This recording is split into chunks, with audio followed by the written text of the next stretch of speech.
Oh, here we are. I haven't popped in a while. Figured I should. Today is April 6th. Today's her birthday.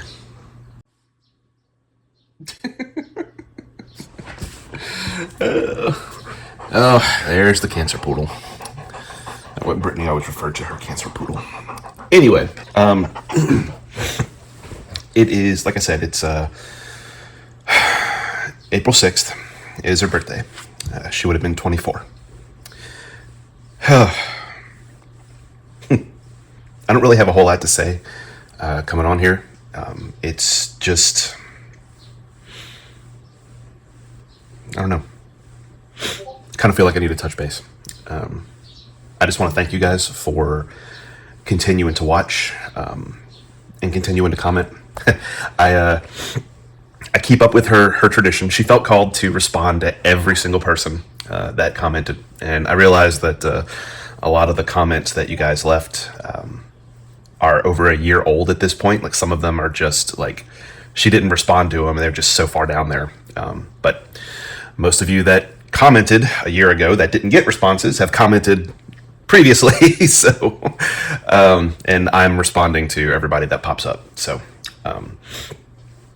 yeah, I'm keeping that going because that's what she wanted to do, and I will continue to do so.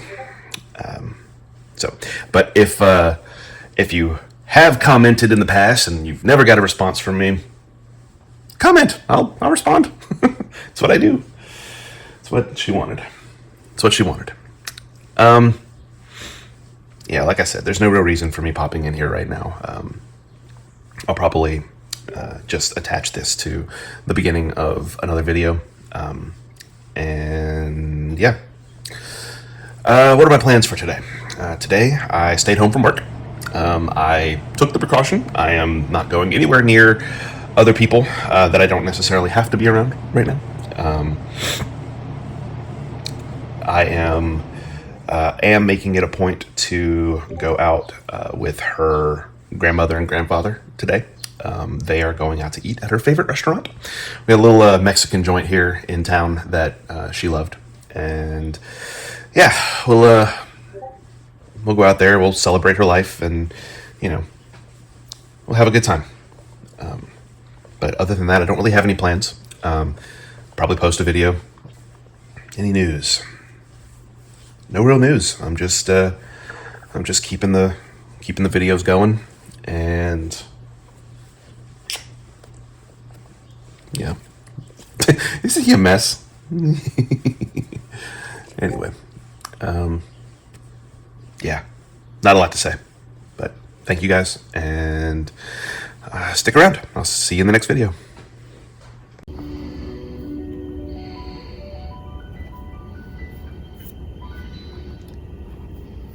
Okay, so we had 3 appointments today that we're making. First one was with a supportive care pain specialist to discuss the reactions I had with the sciatic medication. Next, we are headed to blood work and then off to CTs. But we are literally sitting in the supportive care lobby after they close in order to film this before we go to our next appointment because we have a little bit of time to kill. So we talked to the one of the doctors, and based off of all of our symptoms, she had said that the reactions that we were having were not very typical, and they were something that we really needed to have looked at, and that it was something we needed to do quickly, and basically told us to go to MD Anderson ER. And Oh, go ahead. Sorry. No, I was going to lead into the next part here. But since she kind of mentioned, Brittany here kind of mentioned, like, well, everything's kind of clearing up now, like that I've been off the meds, and they're like, well, then maybe you don't need to go to the ER. Yeah, and so like we praise God for that. We kind of like walked through everything because it was crazy how almost immediately we made the phone call to our doctors on Saturday, and then Sunday was my first day of not taking it, and by Monday I was already feeling my sciatic pain again, and I didn't realize how much the drug was helping until the pain came back, and I was like, oh crap, I'm in a lot of pain, and I wasn't in pain earlier. So there was that. But we can't kill your liver to get the to fix the pain. So But there's that. the symptoms have just like progressively gotten better. The dark urine was something that they were really, really concerned with. And I have not been hydrating any more than I was then. And Urine is clearing up. yeah, So it's like back to normal now. And then same thing for, what was the other symptom? Dark urine and the pain in the liver. the pain in the liver. Yeah. The pain in the liver has gotten better as well. It would used to, when we were on the medication, like I would get it pretty frequently, you know. I would say at least 3 to 4 times a day, you know, even if it was... I didn't realize. I thought you said it was only 3 times that you experienced the pain in the liver. Yeah, 3 to 4 times. A day? No, sorry. Okay, I said that wrong. Sorry. Jeez. No, not 3 to 4 times. You're right. Sorry. Thank you. During the entire 2 weeks we were on it, I only experienced the stabbing pain about 3 to 4 times. It was pretty intense when I did experience it. Came on very quickly and died off very quickly. But since I've been off the medication, I only felt it once, and it was also when I was like twisting in bed. So I probably did it to myself. But basically, we're praising God because we don't have to do an ER visit, which I know how much I hate the ER. And if the symptoms are clearing up, that means that damage To the liver. was not done, or if it was done, it is cleared up or clearing up. So I can't tell you how much of a weight off of my shoulders that is. I mean, we already have mets in the liver, and we got 1 functioning kidney and half a functioning liver. We don't need any more damage to the liver. So this was extremely scary, and really, really tested our faith, or at least mine. And it was hard, but God's seen us through, and we are definitely going to be singing tonight. I think that it's just proof that, you know, oftentimes it's easy for us to look at our circumstances and automatically jump to the worst case scenario. Like when I mentioned extreme dry mouth to Darren, I mean, was it literally just last night? Yeah. Like I've been experiencing the dry mouth for a while, and I might have said it throughout the 2 weeks. But it only just then kicked into my head, and Yeah. we put it together with And so all the symptoms of the liver, and apparently that's one of them, and it just broke my heart. Like I was like, man, I thought we were doing better. I thought we were getting over this. Maybe we aren't. Maybe we're still in the middle of this thing, and there actually is permanent damage done. Or, you know, it was really hard. Like, you know, it was bad. we had already kind of been bickering and fighting. Well, not really fighting, just kind of like bickering and like really grating on each other's nerves because it's a 7-hour drive without any stops from Mississippi to Texas. And we had to stop several times. Obviously, for me to be able to walk around, we had to get some food, we had to get gas. I had to keep myself caffeinated because Yes. we drove at In the morning, like 5 p.m. to 4 a.m. yeah, 5 p.m. to 4 a.m. A 7-hour trip takes us 10 hours. Yeah, almost double basically. Yeah. And so we were extremely exhausted. We weren't our best selves. We weren't communicating very well. And he always takes me into the hotel first, gets me settled into bed, and then Oh no, goes I down, forgot about this. Go on. goes down and gets the cart and everything to unload the car. And as he was going to get the cart and unload everything, I saw that he just looked like really off. I couldn't really tell what it was or anything. But I asked him to come sit down with me and to kiss me before he left. And I remember the look on his face, and I kept on asking him what was wrong, and he just like was smiling this really sad smile at me and like rubbing my cheek, and I was like, "Are you okay?" And No, he's- no, I'm not. he's like, "No, I'm not." And I was like, "Did something happen?" He's like, "Not to me." And that's when I realized he must have been talking about me, and that he must have, you know, figured something out. And that's when he told me, he's like, "You know, I realized you were talking about how bad your dry mouth was and how much it was hurting you. And that's like one of the last signs you needed to check off the list for, you know, this extreme liver damage that happens extremely quickly on this medication." And it was shocking to me because, like, I was still in that point where, like, I was believing everything was okay. And, like, yes, I was in pain and I didn't know what was going to happen, but I was doing my best to just not overreact. And seeing Darren literally in my arms crying over the fact that, like, I now have every single symptom except for jaundice that goes along with liver damage, and just hearing him cry about that and everything, it's really hard to walk through, because it's not like I can say anything to make it better. I can try to, talk about God, and I can try to talk about how God's our hope. But when you're in a situation where you're starting to doubt God because things are so overwhelming and all you're seeing is the bad, no amount of God talk is going to help the person who is so upset. And so I could try to, say scriptures and say God's got us, but I knew that, it wasn't even going to be, it was in one ear out the other. He was just so distraught in that moment. And I don't think it hit me until later. He was laying in bed and still just so beat up over all of this. And it's finally when I realized, I was like, I'm scared. We have enough stuff to deal with. We don't know if the treatment is working at this point. My pain isn't necessarily getting better. We're getting new symptoms all the time. And now we have this major thing in my liver that we have to monitor. And I'm scared. And I don't want it to happen. And we try to be strong for each other. But it was scary, and I was very scared. And I have been dreading this appointment to figure out what everything was since that phone call on Saturday, but it really kicked in last night when, we made yet another connection point that was related to the liver damage, and it hit really hard.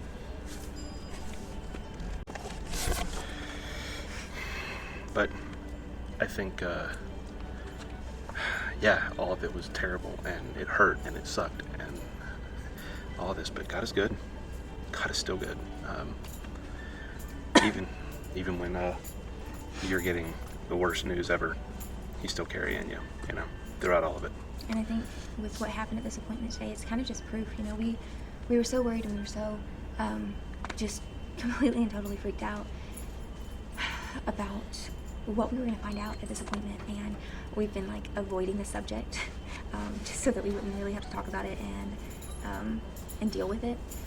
And I've been trying to remind Darren and remind myself that God is still good and He still has us, and whether I had liver damage or not, God already knows what's going to happen, and He's already taken care of us. He's brought us this far. He's going to bring us further. He's going to pull us the rest of the way through. But it's hard to actually truly believe those words and hold on to those words when what you're looking at It's shows the complete completely opposite. different, yeah. And that's the terrible thing about all this, because we believe, God's gonna see us through this thing. We're gonna, I mean, we lean into Him so much, and it shows how much more we need Him than we even. What did we say? We trust Him for. What was something that happened? We trust Him for all the. We thank Him for all the big things. We trust Him to take care of us in all the little parking spot. That was it. We found a I don't remember what you were talking about. We found a parking spot, and we're like, see, God takes care of us. God trusts. God takes. He does care for us. And it's just kind of we can trust Him to take care of us, to help us find a parking spot that's in the shade. But we don't trust Him to do, to take care of us for anything else. And you're right. It does show us exactly how much we need Him. How much we rely on Him, and how much more we need to rely on Him, because it ain't enough. No matter, you can keep on relying, and you're still gonna need Him, And I want to say that because of how this happened, I'm gonna be able to go. What did you do? I flicked water in my face. I want to be able to say that. Did you spill that everywhere? Okay. It's all running down my beard. Perfect. I want to be able to say that because we had this experience of really being worried and freaking out, and trying to avoid the subject, and just being overwhelmed with worry and exhaustion, only to come here and for even the doctor to say, all right, yeah, this is something you need to worry about. We're really concerned. Go to our ER. Only to then turn around and say, be wait a second, if you're already getting better, don't worry about it. Don't worry about it. You've got your blood tests coming up, you've got CT scans coming up, and so you're good. You're fine. If anything is bad or needs addressing, you're literally going to find out tonight. You're getting all the tests that you would need. But I don't think there's anything to worry about if you're improving. Considering that was how our evening has gone, you would think that we would be able to hold on to that and take that feeling with us as we continue on in our journey in the months to come, and that we would remember there was no reason for us to really be freaking out last night or worrying, because God had us, and He's going to make sure that we're taken care of. And I want to be that way. I want to say that that is what I'm going to do. And yeah, I'm going to try, and I try really hard to remember all the ways that He's brought us through. But there's that human side of you.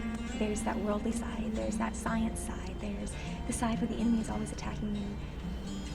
And you lose sight. You lose sight so easily. So fast. Which is why you have to continually be seeking and just making sure that you're always diving in and that you don't lose focus. Because the second you start, thinking that you've got this, is the moment where he needs to have this, not you. Yeah. So it's been a whirlwind of the last couple of days. Overall, I'm glad with how this appointment went, and I'm really, really grateful. But we still got some scans tonight, and we're gonna hit our devotional tonight, no matter how late it is. Our scans are probably gonna last until about 7 or 8, and then we'll get home by 9. I hope they Please only last that long, because it never fails that, like, if something happens when I'm doing CT scans, like the last time I had CT scans, they could not find a vein. And they poked you like 3,000 times. Yeah, they could not find a vein. Their machine had to be like reset, like all of these things. And so my appointment was for, I think, like 6 o'clock, and we didn't even start until 9 o'clock. Yeah, it was pretty bad. Then we got out of here at like midnight. Well, speaking of which, we probably need to get rolling to our next appointment and get a parking spot and get into the building. Oh yeah, we have to change buildings. I forgot about that. Yeah, okay. Yeah, we should go. So, in that news? No, dude, no. Did you just call me dude? She called me dude. I don't know. Myers out!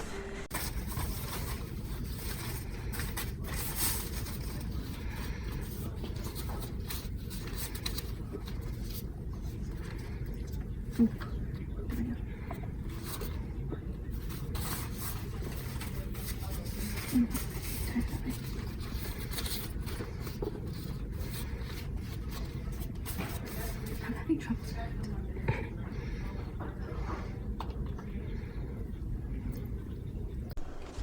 Wow, that's actually very, very impressive. Do you want to put the thing down? Can I? Alright. Hi, guys. So, just got done with the CT, and her liver function, her kidney function numbers seem a little bit off, so they're pushing some saline. They think she's a little dehydrated. No, they think you're dehydrated, so they're pushing saline. Yeah, Fluids. So that should help her body flush the IV contrast stuff out of her system. So it's a day in, day out kind of thing. Here we are. We've staying in the hospital, staying in the treatment clinic. It's been, I guess, an extra 2 hours at this point, because something always happens to us, right? It can't just be, oh, you have a CT and then you go home. Oh yeah, and we might need a blood. We are going to need a blood transfusion tomorrow because blood's a little There we go. low. Coming. And they're coming. Go ahead and stop that. Myers out.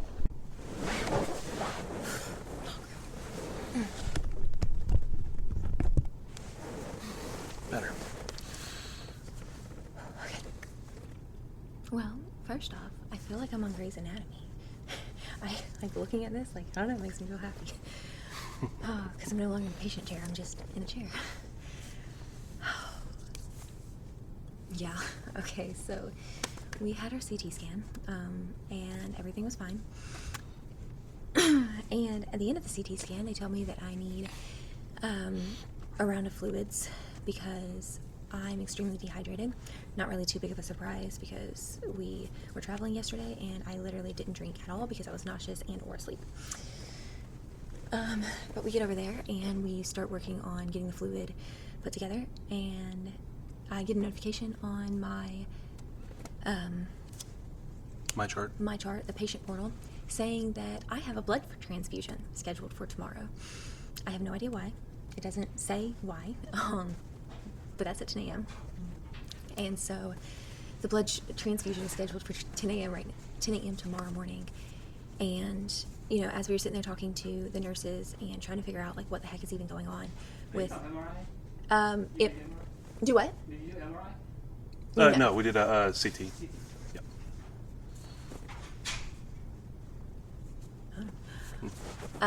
But we were just trying to figure out, like, why we even needed a test. Like, my doctor didn't contact me about it. And so the nurse was sitting there walking through our numbers with us. And I'm going to butcher a lot of these, like, technical medical jargon words. Maybe Darian, help me. Okay. I don't find that very helpful. But I'm barely here.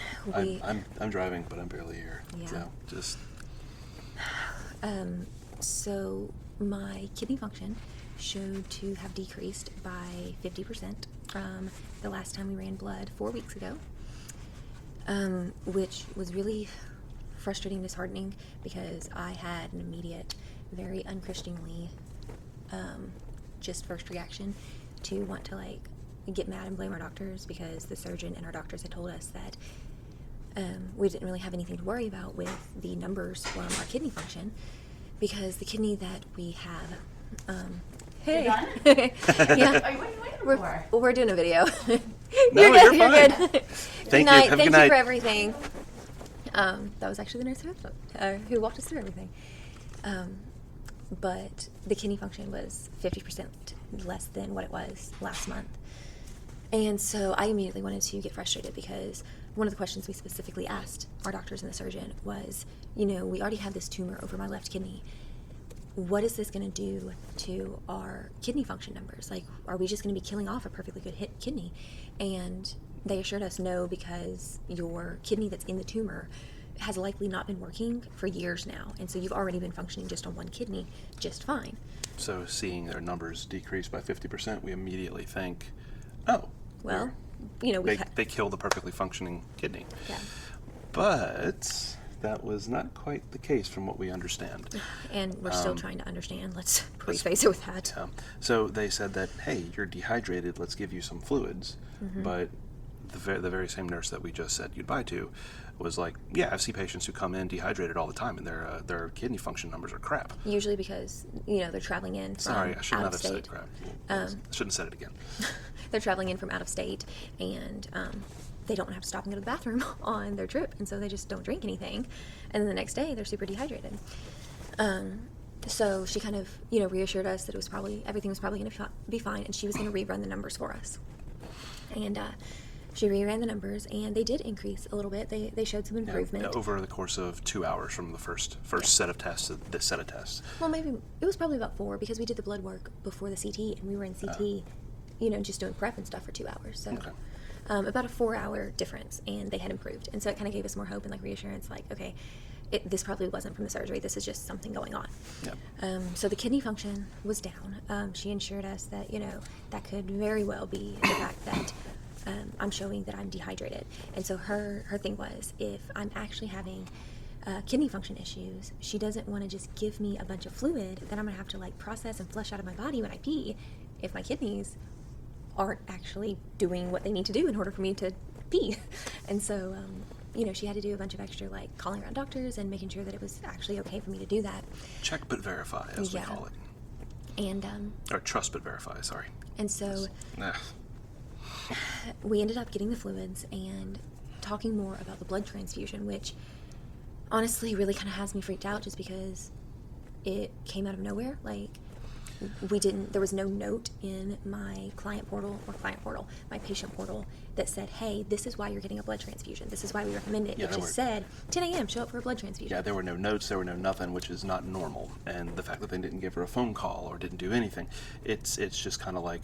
What the heck? Yeah, and our nurse was even like, yeah, definitely call in the morning because, I mean, I'm not saying don't go to it, but this just looks weird. So we're going to give our doctor a call in the morning. But just to make sure that, like, we're actually supposed to go.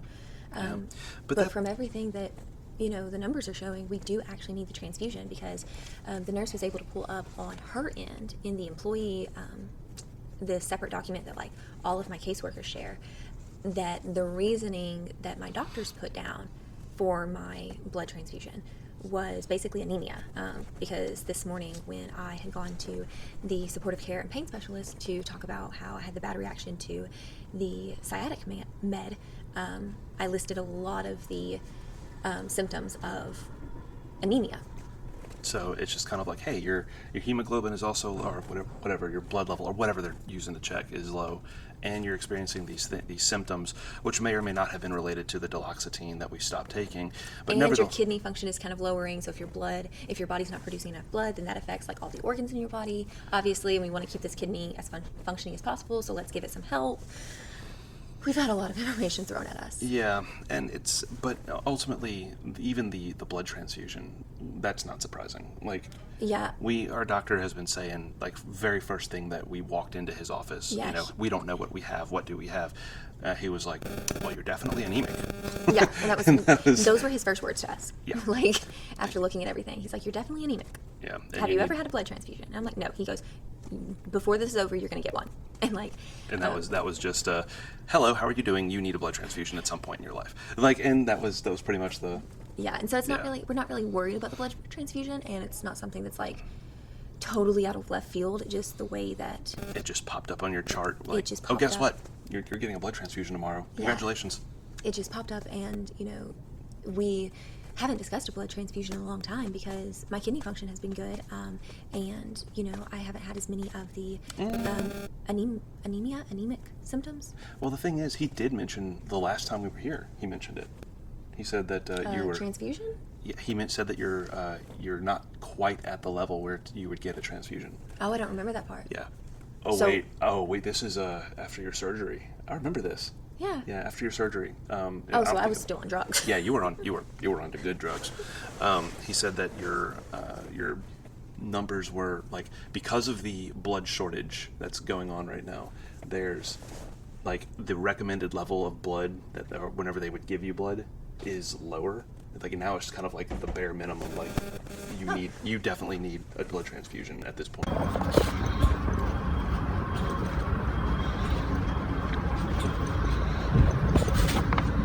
Please don't let this door be locked.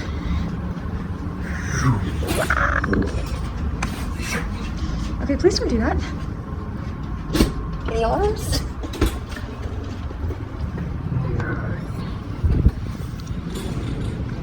Alright, we on floor 2? No, we're on floor 3. Are we? Yeah, you see the sign? Well, I mean, I know that. Oh, I thought you meant like, are we parked on floor 3? No, we're parked on floor 2. All right, here we go. Saying goodbye, and look at this parking lot.